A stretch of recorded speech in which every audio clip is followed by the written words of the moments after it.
السلام عليكم. طبعا في ال24 ساعة اللي انت بتعيشها كل النهار بدي اطلب منك دقيقة لله، دقيقة.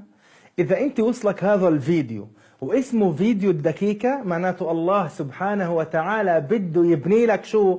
قصر في الجنة. في الحديث اللي صححه الألباني يقول رسول الله صلى الله عليه وسلم، صليت عليه، من قرأ قل هو الله أحد 10 مرات بنى الله له بيتا أو قصرا في الجنة، أو كما قال عليه الصلاة والسلام. دقيقة، احنا بعدنا من كل دقيقة. اقرأ معاي أنا وياك قبل لا تطفي الفيديو. أعوذ بالله من الشيطان الرجيم. بسم الله الرحمن الرحيم. قل هو الله أحد الله الصمد لم يلد ولم يولد ولم يكن له كفوا أحد. بسم الله الرحمن الرحيم. قل هو الله أحد الله الصمد لم يلد ولم يولد ولم يكن له كفوا أحد.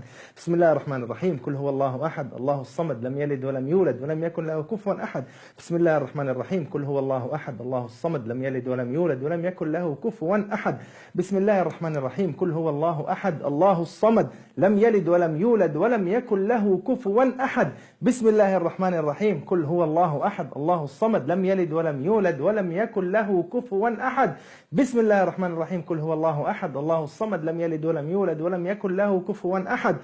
بسم الله الرحمن الرحيم. قل هو الله أحد الله الصمد لم يلد ولم يولد ولم يكن له كفوا أحد. بسم الله الرحمن الرحيم. قل هو الله أحد الله الصمد لم يلد ولم يولد ولم يكن له كفوا أحد. بسم الله الرحمن الرحيم. قل هو الله أحد الله الصمد لم يلد ولم يولد ولم يكن له كفوا أحد. طبعا الآن الله سبحانه وتعالى بنى لك قصرا في الجنة، وإذا ساهمت في نشر هذا الفيديو كل إنسان بيشوفه وكل إنسان بيقرأ كل هو الله أحد لك أجر ولك مثل القصر الذي سيبني الله له بيتا في الجنة. جزاكم الله خير على حسن الاستماع، والسلام عليكم ورحمة الله تعالى وبركاته.